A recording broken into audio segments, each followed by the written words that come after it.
Administrator Karachi safe الرحمان نے مزار قائد پر حاضری دی، مزار قائد پر فاتح خوانی کی اور کتاب میں تاثرات درج کیے۔ ایڈمنسٹریٹر کراچی سیف الرحمان نے مشعل روشن کر کے کراچی گیمز 2023 کا افتتاح کیا۔ ایڈمنسٹریٹر کراچی سیف الرحمان کا میڈیا سے گفتگو کرتے ہوئے کہنا تھا، کراچی گیمز سے کراچی کی رونقوں میں اضافہ ہوگا، کھیلوں کو فروغ ملنے کے ساتھ ٹیلنٹ اجاگر ہوگا۔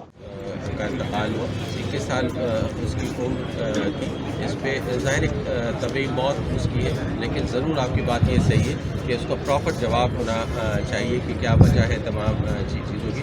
اس میں ہم نے ایک انڈیپینڈنٹ انکوائری کمیٹی بھی تشکیل دے دی ہے، جس میں کراچی یونیورسٹی کے زولوجیکل ڈپارٹمنٹ کے جو ہیڈ ہوں گے وہ ہوں گے، ان سے جو ویٹنری ڈاکٹرز ہوں گے، تمام چیزیں تو ان کی جیسی رپورٹ آتی ہے تو میں ضرور میڈیا میں پرنٹ الیکٹرانک۔ ایڈمنسٹریٹر کراچی نے کہا، کراچی گیمز کا مقصد کھیلوں کے میدانوں کو آباد کرنا ہے۔ آج سے اس کا آغاز ہو رہا ہے، جس میں KMC کے اخراجات نہیں کیے جا رہے۔ 12 مارچ تک چلیں گے اور اس میں ہر قسم کے فیلڈ گیمز بھی ہیں، انڈور گیمز بھی ہیں، جسمانی like wrestling, athletics, judo karate, wushu, تمام چیزیں۔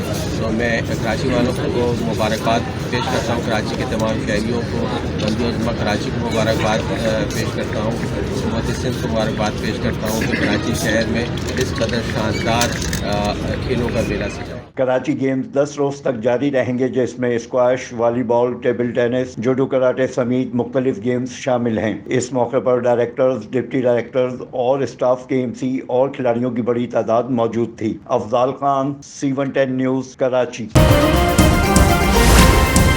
C110 نیوز، خبر کی اصل خبر۔